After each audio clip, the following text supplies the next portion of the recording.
एक road map रह सकता है। अगर मान लेते हैं मैं एक टियर 3 कॉलेज से आया हूँ और मेरे कॉलेज में कोई कंपनी नहीं आई है, अभी जस्ट मैं ग्रेजुएट हुआ हूँ। तो क्या आप मुझे एक रोड मैप बताना चाहोगे जो मैं फॉलो करूँ और नेक्स्ट 6 मंथ्स में मैं एक डिसेंट सी डेटा एनालिस्ट की जॉब क्रैक कर पाऊँ? महीने में सबसे पहले तो आपको बेसिक सीक्वल सीखना चाहिए।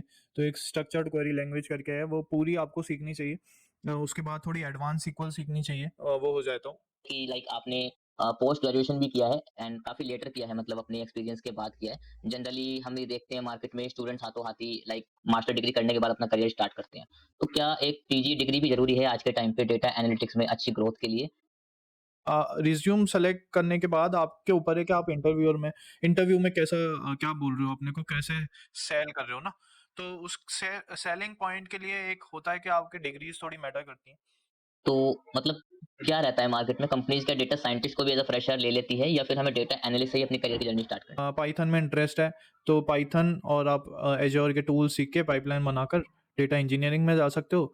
कोडिंग में ज़्यादा इंटरेस्ट नहीं है, जैसे मेरे को तो ज़्यादा कोडिंग में इंटरेस्ट था नहीं।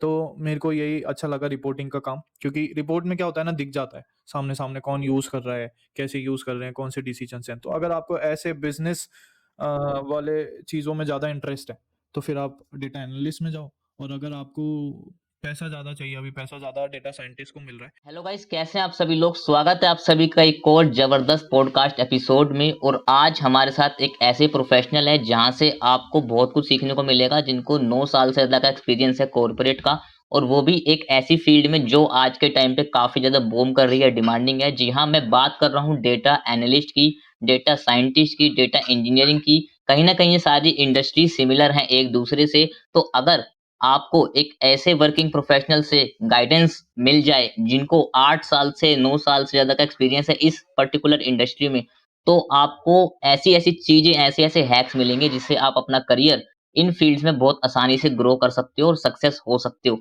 तो बिना किसी देरी करे मैं इनवाइट करना चाहूँगा रजत भैया को। तो रजत भैया, वेलकम है आपका हमारे चैनल के ऊपर। और मैं चाहूँगा सबसे पहले आप अपने इंट्रोडक्शन से, एजुकेशनल बैकग्राउंड से हमारी ऑडियंस को थोड़ा-सा बताएँ अपने बारे में। सो थैंक यू ऋषभ, मेरे को इनवाइट करने के लिए। और हाँ, आज बहुत कुछ सीखने को मिलने वाला है ऑडियंस को। मैं अपना जो भी मैंने सीखा है 9 साल में थोड़ा क्रिस्प एंड क्लियर करके एक रोड मैप के थ्रू समझाने का ट्राई करूँगा, जो भी आप मुझसे पूछेंगे और जो भी आपकी ऑडियंस को चाहिए रहेगा। तो इंट्रोडक्शन से चालू करता हूँ। तो मैंने अपनी मैंने स्कूलिंग अपनी अजमेर राजस्थान से करी। उसके बाद मैं इंजीनियरिंग करने जयपुर चला गया, पूर्णिमा कॉलेज ऑफ इंजीनियरिंग से मैंने 4 साल की इंजीनियरिंग करी। 2015 में ही मेरा प्लेसमेंट हो गया था कॉलेज के थ्रू ही इन्फोसिस में। तो इन्फोसिस पहली कंपनी आई थी और उसी में मेरा प्लेसमेंट हो गया था। तो उसके बाद 6 महीने वेट करा ऑफर लेटर का। फिर 2015 नवंबर में I have joined Infosys. Infosys में 6 महीने की ट्रेनिंग हुई। ट्रेनिंग में ही मेरे को ट्रेनिंग एक तो उधर दो होती है। पहले होती है जेनरिक ट्रेनिंग होती है। तो जेनरिक ट्रेनिंग में तो सब कुछ पढ़ा दिया देते हैं, सीक्वल, पाइथन और जो भी ओएस वगैरह का सारे चीज़ें रहती है कंप्यूटर साइंस से रिलेटेड। और उसके बाद एक स्पेसिफिक ट्रेनिंग होती है जो कि मेरी बिजनेस इंटेलिजेंस में हुई। तो बिजनेस इंटेलिजेंस में मेरे को सिखा दिया उनने एसएसआईएस, इन्फॉर्मेटिका, ये सारे टूल्स होते हैं जो कि बिजनेस इंटेलिजेंस के टूल्स थे। तो जभी से मेरी ट्रेनिंग होने लग गई थी बिजनेस इंटेलिजेंस में, जिसको आज अपन डेटा एनालिटिक्स बोलते हैं। ज़्यादातर वो टर्म इंटरचेंज यूज़ किया जाता है, बिजनेस इंटेलिजेंस और डेटा एनालिटिक्स। तो ट्रेनिंग हुई 2015 में। उसके बाद मेरे को भुवनेश्वर उन्होंने दे दिया था। तो भुवनेश्वर तो मेरे को पसंद नहीं था, तो 3 महीने में ही उसके बाद मैंने पुणे आ गया था मैं इन्फोसिस के थ्रू ही। उधर 2-3 प्रोजेक्ट्स करे मैंने। तो काफ़ी कुछ सीखने को मिला। शुरू के टाइम पे बहुत कुछ सीखा मैंने। इन्फोसिस की ट्रेनिंग भी बहुत अच्छी होती है, तो अगर आपको जाने का मौका मिल रहा है तो ज़रूर जाना चाहिए, छोड़नी नहीं चाहिए किसी को ट्रेनिंग। और उसके बाद पुणे गया मैं। पुणे में फिर मेरे को माइक्रोसॉफ्ट का ही अकाउंट मिल गया था। तो इन्फोसिस का क्लाइंट था माइक्रोसॉफ्ट, उसी में मैंने काम किया उनके संग में। और क्लाइंट हमारे माइक्रोसॉफ्ट के रहते थे। उस टाइम पे पावर बीआई एक टूल करके आया था, नया नया टूल था बिजनेस इंटेलिजेंस में, जिसमें रिपोर्ट्स बनाई जाती हैं। तो डेटा विजुअलाइज़ेशन का टूल है जिसमें पूरी रिपोर्टिंग जो कि होती थी वो पावर बीआई में होती थी। तो वहाँ से मैंने पावर बीआई सीखा। काफ़ी कुछ वहाँ पर अच्छा-अच्छा सीखा और कैसे इम्प्लीमेंट करना है पूरा पावर बीआई है क्या, वहाँ से सीखा। फिर 2018 में एक अनफॉर्च्यूनेट इवेंट हुआ मेरे संग मेरी पर्सनल लाइफ़ में, मेरे फादर एक्सपायर हो गए। ओह! तो उसके बाद फिर मतलब मैंने सोचा कि अब क्या करना है करियर में। उस टाइम तक मैं इतना सीरियस नहीं था क्योंकि बहुत ज़्यादा कंफर्ट ज़ोन में इन्फोसिस वाले वैसे बहुत ज़्यादा कंफर्ट दे देते हैं। तो उस टाइम तक कुछ हुँ, स्विच का नहीं सोचा था, कुछ आगे करियर का नहीं सोचा था। बट उसके बाद से फिर मेरे को सोचना पड़ा क्योंकि लोन भी था और सब कुछ मम्मी की भी रिस्पॉन्सिबिलिटी थी। एक मेरी हुँ, सिस्टर हुँ। है, उनकी भी मैरिज वगैरह का था सीन। तो ये सब था, तो फिर मैंने स्विच-विच करने का सोचा। तो 2018 में फिर मैंने टीसीएस में 6 महीने के अंदर-अंदर मैंने मतलब फादर की डेथ हुई जनवरी में, और फिर मैंने अप्रैल से ढूँढना चालू कर दिया था, और 6 मंथ के अंदर-अंदर मैंने 2018 में स्विच करा टीसीएस में। टीसीएस में भी मेरे को सेम ही अकाउंट मिल गया माइक्रोसॉफ्ट का। काम मेरा डेटा एनालिटिक्स पे ही था पावर बीआई में। 2018 से मैंने वहाँ पर काम किया करीब-करीब ढाई साल। और फिर 2020 में मैं टी सिस्टम जॉइन किया। टी सिस्टम एक प्रोडक्ट बेस्ड कंपनी है, जर्मन बेस्ड कंपनी है। 2020 से 2024 नवंबर तक मैंने टी सिस्टम में काम किया, और अभी मैंने अभी ही स्विच किया है नवंबर में, तो मैं एलटीआई माइंडट्री में अभी काम कर रहा हूँ। बेसिकली ये मेरी जर्नी है।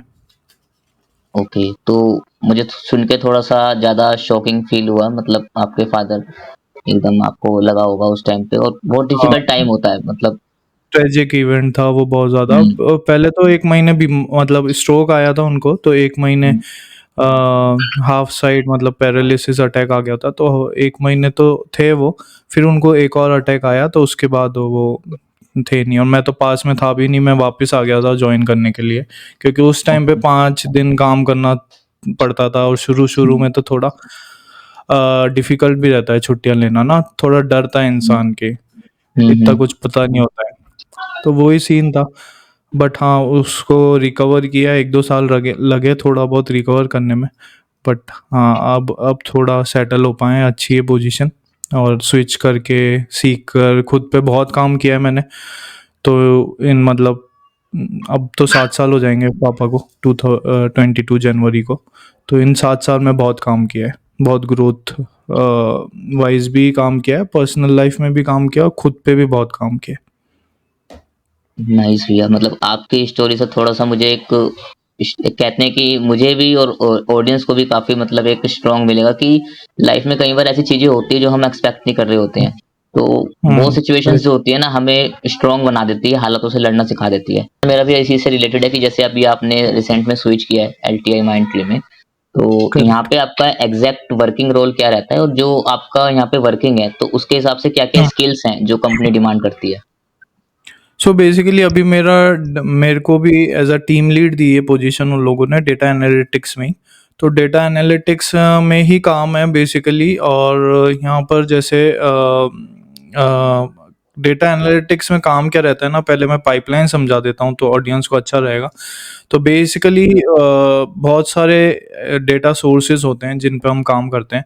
तो कोई एक्सेल हो सकता है, कोई डेटाबेस हो सकता है, तो वहाँ सबसे डेटा कलेक्ट करने का काम होता है, और फिर डेटा क्लीन करके मेरा काम है कि उनको रिपोर्ट फॉर्मेट में यूज़र्स को देना ताकि वो डिसीजन ले पाएँ। तो अभी अभी भी वही काम है रिपोर्टिंग का, डेटा विजुअलाइज़ेशन का। पावर बीआई मेन टूल है, जिसको मैंने पकड़ा हुआ है जब से ही, और बेसिकली उस पे ही मैंने मास्टरी हासिल करी, और अपने स्किल्स और डेवलप करे हैं। पावर बीआई के साथ-साथ एक सीक्वल टूल है जो स्ट्रक्चर्ड क्वेरी लैंग्वेज होती है, माइक्रोसॉफ्ट सीक्वल सर्वर के थ्रू अपन उसको यूज़ कर सकते हैं। तो सीक्वल प्लस पावर बीआई ये 2 टूल को अभी भी यूज़ कर रहे हैं, और team as a team lead में हमारी ये रहती है रिस्पॉन्सिबिलिटी कि हम डेवलप करके बेसिकली जो रिक्वायरमेंट गैदरिंग का फ़ेज़ है वो हमको करना पड़ता है। तो बिज़नेस रिक्वायरमेंट लेनी पड़ती है पहले, तो यूज़र्स को चाहिए क्या? कौन से डिसीजंस लेने हैं उनको इन द एंड रिपोर्ट से, तो वो फिर सारे डेटा सोर्स देखने पड़ते हैं। फिर सारे डेटा सोर्स लेकर डेटा क्लीनिंग के लिए जाता है। मतलब 70-80% टाइम डेटा क्लीनिंग में लगता है। डेटा क्लीनिंग का मतलब सेंस है कोई अलग-अलग फॉर्मेट में डेटा आ रहा है, तो उसको रिपोर्टिंग फॉर्मेट में बनाना, और जैसे कि कोई नल्स आ गए तो उसको हटाना, तो ये सब चीज़ में टाइम जाता है। तो ये हम सीक्वल में भी करते हैं थोड़ा, और थोड़ा पावर बीआई में भी पावर क्वेरी के थ्रू करते हैं, और फिर उसको रिपोर्टिंग फॉर्मेट में लाने के लिए हम रिपोर्ट्स बनाते हैं पावर बीआई में, और फिर पब्लिश करते हैं यूज़र्स के लिए, ताकि वो डिसीजन ले पाएँ। तो प्रोजेक्ट की वाइज़ बात करें तो मैंने एचआर एनालिटिक्स में ज़्यादातर काम किया है।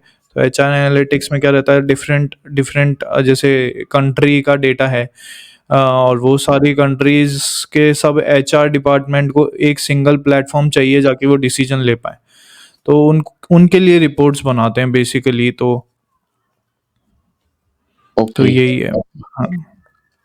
Okay, okay. तो जैसे भैया, जैसे आपने इन्फोसिस में ट्रेनिंग ली थी बिजनेस इंटेलिजेंस की, तो हाँ, उस टाइम पे इतना डेटा एनालिटिक्स का मार्केट में नहीं था कि data bill analyst, data scientist, data engineering. तो क्या उस टाइम पे जो स्किल्स रिक्वायरमेंट होती थी, आज भी वही स्किल्स रिक्वायरमेंट है, या कंपनीज की कुछ डिमांड बढ़ गई है स्टूडेंट हुँ, से, या जो आ रहा है कॉर्पोरेट में उन कंपनीज हुँ, में एज अ डेटा एनालिस्ट? और क्या मतलब आने के बाद स्किल्स में, जैसे हमने सीख लिया, कंपनी में हमने ज्वाइन कर लिया, क्या हुँ। काम करने के तरीके में फ़र्क आया है कुछ 5-6 सालों में? तो काफ़ी कुछ फ़र्क आया है, जैसे एआई भी आ गया है अभी, तो उससे थोड़ी प्रोडक्टिविटी इंक्रीज़ हुई है। पहले जो क्लाइंट डिमांड करते थे, वो टाइम देते थे रिपोर्ट्स बनाने के लिए, तो अब थोड़ा वो कम टाइम देने लग गए हैं, क्योंकि वो थोड़ा फास्टर एग्ज़ीक्यूशन की तरफ जा रहे हैं। तो एक तो यही चेंज आया है क्लाइंट की तरफ से, और टूल्स में भी बहुत सारी चीज़ें चेंज आई है। जैसे पहले एसएसआईएस हुआ करता था, एक माइक्रोसॉफ्ट का ही टूल था, तो अब वो कोई यूज़ नहीं कर रहा है, क्योंकि वो एक ऑन प्रिमाइज़ टूल था, क्लाउड पे काम नहीं करता था। अब ज़्यादातर काम क्लाउड पे होने लग गया है। तो क्लाउड के लिए वो लोग एज़्योर ले आए हैं, माइक्रोसॉफ्ट वाले ही। तो अब ज़्यादातर काम जो एसएसआईएस टूल करता था, वो ट्रांसफ़ॉर्मेशन, क्लीनिंग वाला, पाइपलाइन वाला जो काम होता था, वो अब सारा एज़्योर पे चला गया है। तो ये चेंज आया है।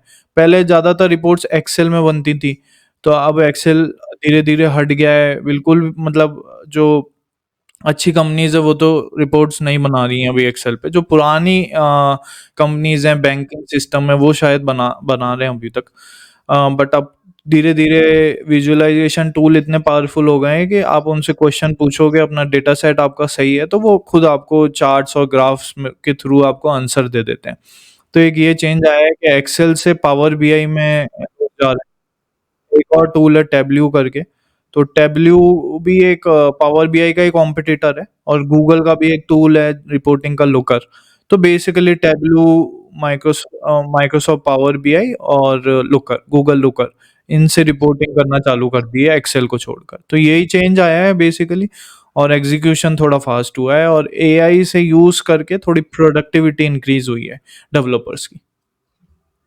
पहले डिबगिंग में हमको बहुत टाइम लगता था, जैसे कि एक एग्जांपल, कि कहीं पे एरर आ गया तो हमको ढूँढने में बहुत टाइम लग रहा है। अब वो एरर हम बेसिकली थ्रू एआई और थ्रू चैट जीपीटीज़ और क्लॉड वी कैन फाइंड कि कहाँ पर एरर आ रहा है, कौन-सी लाइन में आ रहा है, इसका क्या सॉल्यूशन हो सकता है। एक प्रोडक्टिविटी का छोटा-सा एग्जांपल है।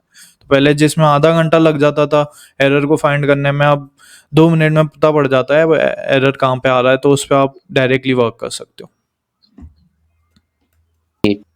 तो कंपनीज ने भी मतलब काफ़ी अपनी चीज़ें इम्प्रूव करी हैं, और डेफ़िनेटली इसलिए ही डेटा एनालिटिक्स की डिमांड बढ़ रही है।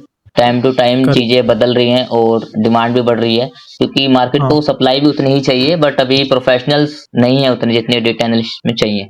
तो भैया, अगला करेक्ट। इसी से रिलेटेड मेरा क्वेश्चन है कि जैसे हुँ, सब डेटा एनालिस्ट में आजकल जाना चाह रहे हैं, और इवन मैं ये देख रहा हूँ सॉफ्टवेयर इंजीनियरिंग वाले जो प्रोफेशनल्स हैं वो भी इसी फील्ड में आ रहे हैं। तो हुँ, क्या एक रोड मैप रह सकता है, अगर मान लेते हैं मैं एक टियर 3 कॉलेज से आ रहा हूँ और मेरी कॉलेज में कोई कंपनी नहीं आई है, अभी जस्ट मैं ग्रेजुएट हुआ हूँ, तो क्या आप हुँ। मुझे एक रोड मैप बताना चाहोगे जो मैं फॉलो करूँ और नेक्स्ट 6 मंथ्स में मैं एक डिसेंट सी डेटा एनालिस्ट की जॉब क्रैक कर पाऊँ? अच्छा, ठीक है। तो एक रोड मैप तो ये हो सकता है, देखो आपने जैसे बोला डिमांड बढ़ती जा रही है, तो हर कंपनी में डिमांड बढ़ रही है। Whether it is like a startup वाले को भी चाहिए, एक मिड कंपनी को भी चाहिए, एक एमएनसी को भी चाहिए, और प्रोडक्ट बेस्ड कंपनी को भी डेटा एनालिस्ट चाहिए। क्यों चाहिए? क्योंकि मान लो क्या उनके कोई प्रोडक्ट्स हैं, उस पे उनको एनालिसिस करना है तो कौन करेगा? डेटा डेटा इतना बढ़ता जा रहा है, उसके बेसिस पे ही वो लोग डिसीजन लेते हैं कि हमको इस प्रोडक्ट में ये फीचर निकालना है। मान लो, हमको ये वाली अब नेक्स्ट सर्विस लॉन्च करनी है। जैसे कि एक एग्ज़ाम्पल लिया अपन ने कि नेटफ्लिक्स में आपको वो रिकमेंडेशन दिखाता है, कैसे दिखाता है? पीछे तो डेटा एनालिस्ट वाले ही काम कर रहे हैं, डेटा एनालिटिक्स का पूरा उनका प्लेटफ़ॉर्म चल रहा है, जाके आपको वो यूज़र कहाँ पर क्लिक करता है, नेक्स्ट टाइम वही रिकमेंडेशन दिखाएँ कि पिछली बार उसने क्या देखा था। तो एक ये बेसिक सा एग्ज़ाम्पल हुआ। रोड मैप की बात करें तो 6 महीने में सबसे पहले तो आपको बेसिक सीक्वल सीखना चाहिए। तो एक स्ट्रक्चर्ड क्वेरी लैंग्वेज करके है, वो पूरी आपको सीखनी चाहिए। उसके बाद थोड़ी एडवांस सीक्वल सीखनी चाहिए, वो हो जाए तो। एक बार आपका सीक्वल कंप्लीट हो गया तो आप एक्सेल थोड़े फ़ॉर्मूलेज़ देख लो, एक्सेल कैसे काम करता है। थोड़ा-सा आपको जैसे 1 महीना आपने सीक्वल में लगा दिया, 15-20 दिन आपने एक्सेल सीख लिया, फिर आप 1 डेढ़ महीना आप पावर बीआई एक विजुअलाइज़ेशन टूल सीख सकते हैं जिस पे रिपोर्टिंग होती है, अगर आपको डेटा एनालिस्ट बनना है तो। और अगर आपको डेटा इंजीनियरिंग की तरफ द जाना है तो आप एज़्योर सीख सकते हैं, तो एज़्योर में आप पाइपलाइन्स कैसे बनाते हैं। और अगर आपको डेटा साइंस की तरफ जाना है तो आप फिर कोडिंग लैंग्वेज जैसे कि पाइथन हुआ, एम हुआ, आर हुआ, ये लैंग्वेज आप फिर सीख सकते हैं।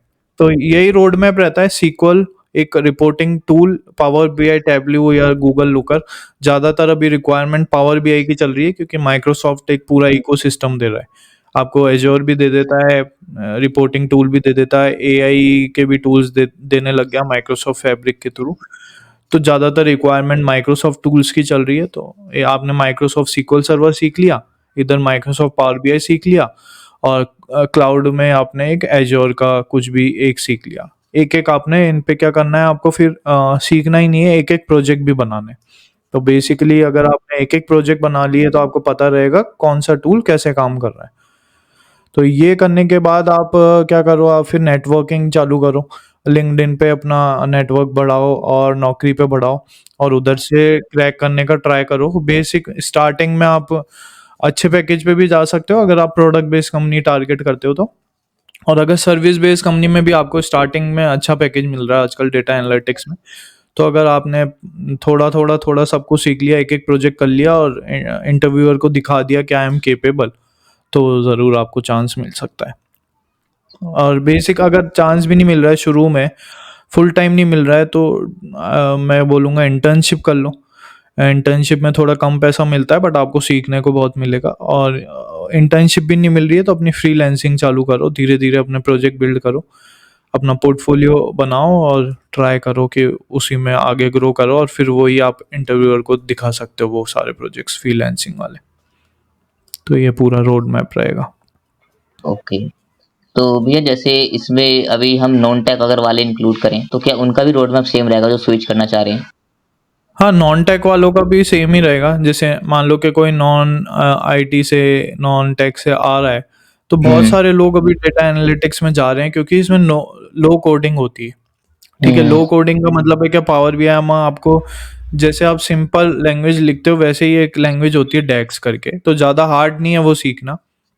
इसलिए लोग ज़्यादा आ रहे हैं अभी इसमें, नॉन टेक वाले भी आ रहे हैं और उनके लिए भी रोड मैप सिमिलर ही है। पहले सीक्वल सीखो, फिर एक विजुअलाइज़ेशन टूल सीख लो।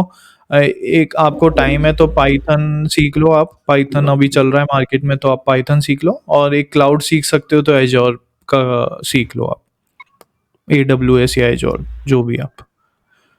ओके। तो भैया आप इसमें थोड़ा-सा अगर सर्टिफ़िकेशंस बताना चाहें बिकॉज़ आपने इतनी सारी कंपनीज़ में स्विच किया है, आपने इतना हुँ, एक्सपीरियंस लिया है, तो आपको एग्ज़ैक्टली पता होगा कि हाँ, कंपनीज़ को हुँ। किन सर्टिफ़िकेशंस की ज़्यादा एक रहती है कि इसके पास होगा तो हम प्रेफ़र करेंगे। तो ऐसे कौन-कौन हुँ। से सर्टिफ़िकेशंस हैं जो आप प्रेफ़र करना चाहोगे कैंडिडेट्स को?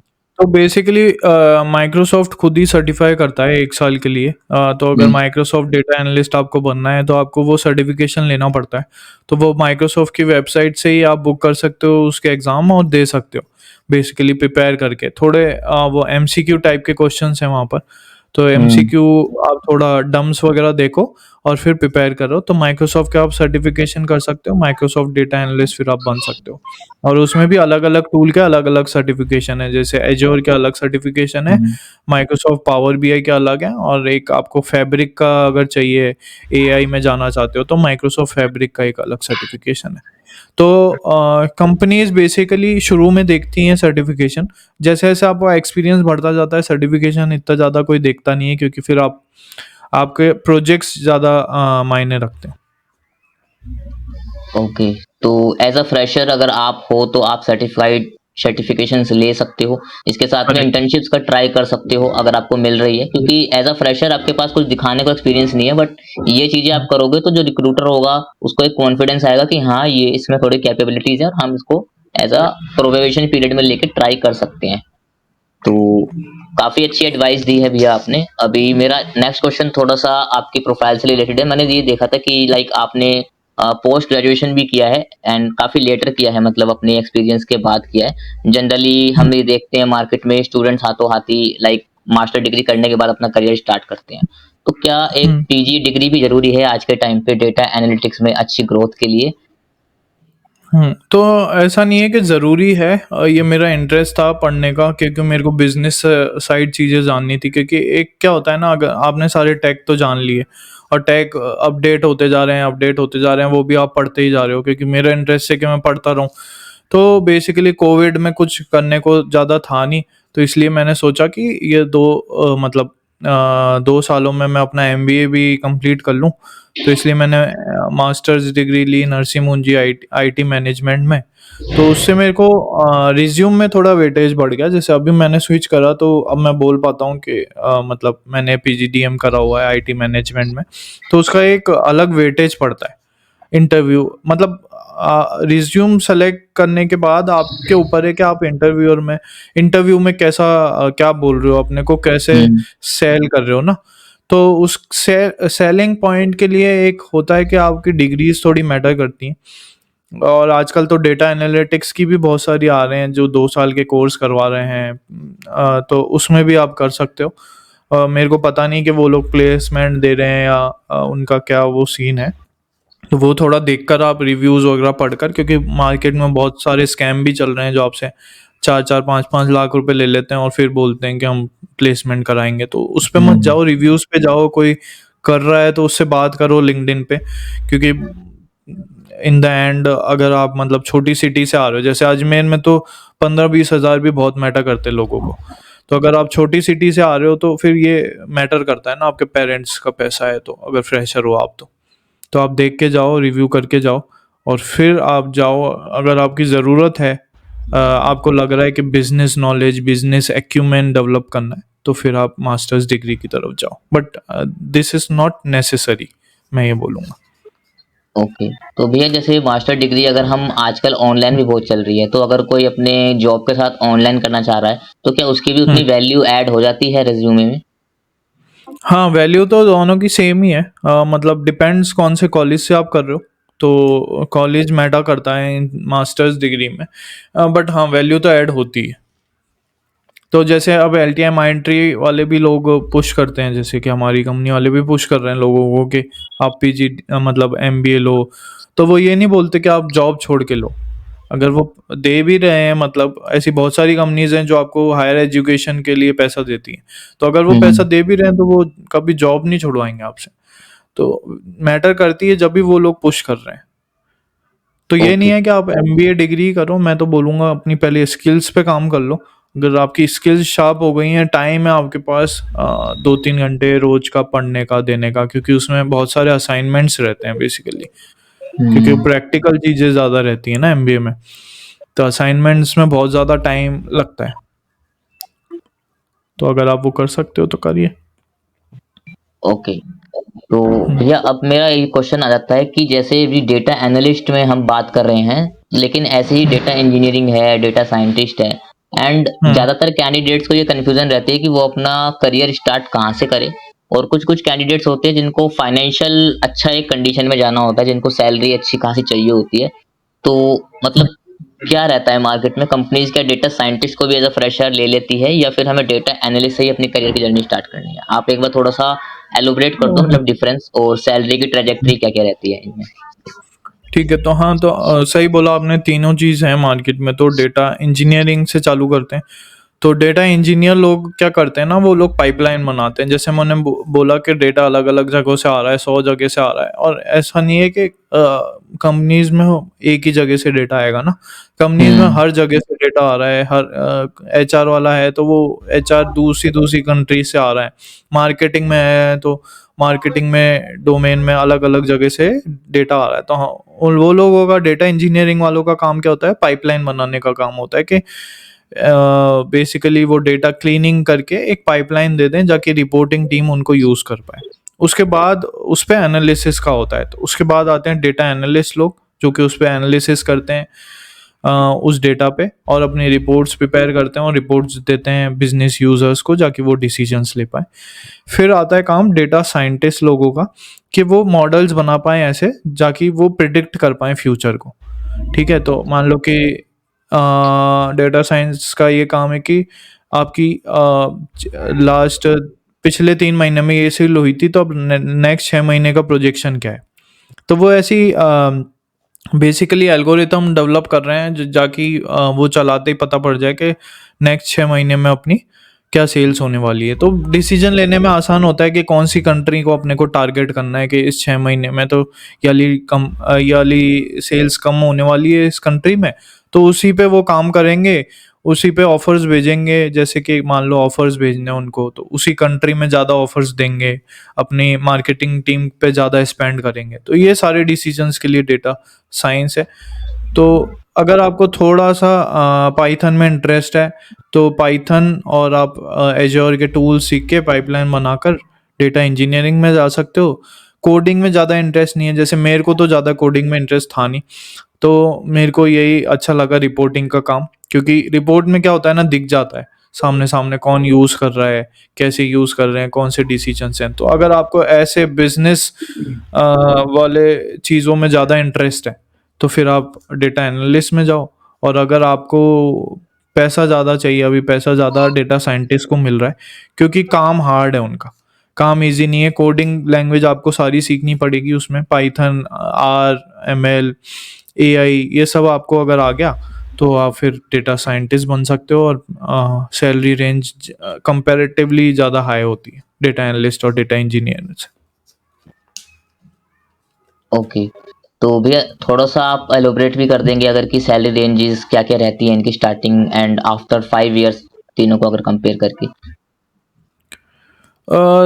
देखो, सैलरी डिपेंड करती है कि आपने पहले तो आप ने कौन से कॉलेज से करी है। अगर मान लो कि प्लेसमेंट ही हो जाए, तो फिर वो करने का मतलब कंपैरिजन करने का फ़ायदा नहीं है। बट अगर मान लो प्लेसमेंट नहीं हुआ है, तो 3 टू 7 लाख आपका स्टार्टिंग में पैकेज लग जाता है। मैं ज़्यादा क्लेम तो नहीं करूँगा, बट लोगों के बेसिकली 3 टू 7 की रेंज में स्टार्टिंग पैकेज वही है अभी तक, अनफॉर्चुनेटली इंडिया में। तो मेरा भी 3.25 लगा था उस टाइम पे। तो अभी थोड़ा-सा बढ़ गया है, 4.5 लाख दे रहे हैं वो लोग। तो मतलब 3 टू 7 अगर आप नॉर्मल कॉलेज से करके आ रहे हो, और 4-5 साल बाद तो हाँ, डिपेंड्स आपने कितने स्विच करे हैं। अगर आपने हर 1 साल में, 1.5 साल में स्विच करा है, और जैसे मैंने स्विच करे थे, तो मैं तो हमेशा स्विच करा है 100% हाइक पे, उससे नीचे मैंने स्विच नहीं करा है। तो कोई-कोई 30% पे भी स्विच कर लेते हैं, क्योंकि मान लो उनको काम पसंद नहीं आ रहा, उनको कहीं अच्छा काम मिल रहा है। तो डिपेंड्स आप कितने परसेंट पे स्विच कर रहे हो। तो वो 5 साल बाद तो सब आपके कैलिबर पे डिपेंड करता है। तो स्काई इज़ द लिमिट मैं तो बोलूँगा। मतलब अभी तो ऐसा कुछ भी नहीं है कि इतना ही मिलेगा। अगर आप में कैलिबर है और आपको आता है, सब कुछ आ ही रहा है, स्विच भी आप सही टाइम पे कर रहे हो अपनी कंपनी से, क्योंकि कंपनी आपकी तो है नहीं। अगर आपने उधर सीख लिया, काम रिडंडेंट हो गया, तो स्विच कर लो। तो मेरा तो अब ऐसे ही रहता है, काम सीखूँ और स्विच करूँ। तो अभी ऐसा नहीं है कि आप एक ही जगह बैठ गए, क्योंकि बहुत बड़ी लाइफ है। अगर आप 25-30 साल आपको इस फील्ड में काम करना है, तो आपको सीख-सीख के आगे बढ़ना ही पड़ेगा। और इतनी जल्दी मार्केट चेंज हो रहा है कि आपको स्विच कर के ही सीखना पड़ेगा वो। ओके, तो काफ़ी ज़्यादा मतलब एक नॉलेजेबल सेशन रहा है, मतलब मैंने खुद काफ़ी चीज़ें जानी हैं और आई होप हुँ। आप सभी को भी बहुत चीज़ें सीखने को मिली होंगी। तो रजत भैया, अभी आपके एंड पे अगर कुछ लग रहा हो कि हमसे मिस हुआ है या कुछ ऐसा जो आप बताना चाहते हो फ्रेशर्स को जो इस फील्ड में आना चाह रहा है या कन्फ्यूज़ है अपने करियर को लेके, तो कुछ एक हुँ। एडवाइस जो आप देना चाहते हो वो आप दे सकते हैं। हाँ, बहुत सारे मिसकंसेप्शंस और जैसे वो रहते हैं, लोगों में डर रहता है कि कोडिंग तो नहीं रहेगी, और नॉन आईटी वालों को भी डर रहता है, और बेसिक जो इलेक्ट्रिकल वाले इंजीनियर होते हैं उनको भी, दूसरी फील्ड वाले इंजीनियर हैं उनको डर रहता है कि कोडिंग तो नहीं रहेगी। तो कोडिंग इतनी ज़्यादा मतलब है नहीं, डेटा एनालिटिक्स में, डेटा इंजीनियरिंग में भी ज़्यादा कोडिंग नहीं है। अगर बेसिक बेसिक भी अगर आपको दिमाग में लॉजिक बनाना आ गया ना, तो आप आ सकते हो इस फील्ड में, बहुत ईज़ी है मैं बोलूँगा, और ट्राई कर सकते हो अपना करियर। यही मेरी फाइनल एडवाइस रहेगी, और तो बाकी तो सीखते रहिए और शाइन करते रहिए, कीप राइजिंग। Great, great. तो गाइज़ मैं आपको बताना चाहता हूँ कि रजत भैया खाली आज पॉडकास्ट में ही मतलब नॉलेज नहीं शेयर करे, उन्होंने अपने चैनल के ऊपर और भी ज़्यादा बातें शेयर करी हुई हैं, क्योंकि एक पॉडकास्ट में हम हुँ, लिमिटेड ही चीज़ें बात कर सकते हैं। बट अगर आप इनके चैनल पे जाओगे, आप लिंक्डइन देखोगे, जो मैं डिस्क्रिप्शन में डाल दूँगा इनका, तो आप देखोगे कि काफ़ी सारी ऐसी वीडियोज़ हैं जो आपको इंटरव्यूज़ में हेल्प करेंगी। इनके प्रीवियस एक्सपीरियंसेस से इन्होंने क्वेश्चन्स आंसर्स बताए हुए। इवन लिंक्डइन पे मैं कनेक्टेड हूँ, तो लिंक्डइन के ऊपर काफ़ी सारे ऐसे पोस्ट आते हैं जिसमें क्वेश्चन्स होते हैं, जिसमें ऐसे हुँ, रिसोर्सेज होते हैं जहाँ से आप प्रिपेयर कर सकते हो। तो डेफिनेटली आप चेकआउट जरूर से करना, मैं डिस्क्रिप्शन में लिंक दे दूंगा, आप जाके जरूर से फॉलो करना और चैनल को सब्सक्राइब भी कर सकते हो, बिकॉज वीडियोज ऐसी आपको मिलती रहेंगी। अगर आप पर्टिकुलरली जाना चाहते हो इस ठीक सेगमेंट में, है। डेटा वाले सेगमेंट में, तो डेफिनेटली हुँ, आप चैनल को फॉलो कर सकते हो रजत भैया का। और अगर आप हमारे चैनल पे फर्स्ट टाइम आए हो तो मैं आपको बता दूं, ऐसे पॉडकास्ट हमारे चैनल पे आते रहते हैं जहाँ पे अलग अलग कॉर्पोरेट प्रोफेशनल्स को मैं इनवाइट करता हूँ अलग अलग डोमेन से, और जहाँ पे हमने already blockchain development, cyber security, software engineering, data scientist and और भी अलग अलग ऐसी चीजें हैं, जैसे क्यूए इंजीनियर होता है, एस डेट इंजीनियर एक होता है। तो मैं कोशिश ये करता हूँ कि स्टूडेंट्स को वो हर एक फील्ड के बारे में पता लग जाए, ताकि हर कोई सिर्फ एक प्रोफाइल के पीछे ना भागे और उसके पीछे अपना टाइम खराब ना करे और अपना करियर एक अच्छी डायरेक्शन में ले जा सके। मेरा यही पर्पस है चैनल का, और जितना हो सकता है मैं अपनी तरफ से वीडियोस भी बनाता हूँ, तो आप डेफिनेटली चैनल को चेकआउट करके सब्सक्राइब कर सकते हो। वीडियो कैसी लगी लाइक करके जरूर से बताना, अगर आपको नॉलेजेबल लगी है तो लाइक जरूर से करना, ताकि हमें पता लग पाए कि जो नॉलेज शेयर हुई है इस पॉडकास्ट में वो आपको पसंद आई है। इसी के साथ में कमेंट करना कौन सी ऐसी कंपनी है, कौन सी ऐसी ड्रीम कंपनी है जहां पे आप जाना चाहते हो, तो कमेंट करके जरूर से बताना। मिलते हैं इसी के साथ अगली वीडियो में, जब तक के लिए stay smart, take care of yourself, good bye.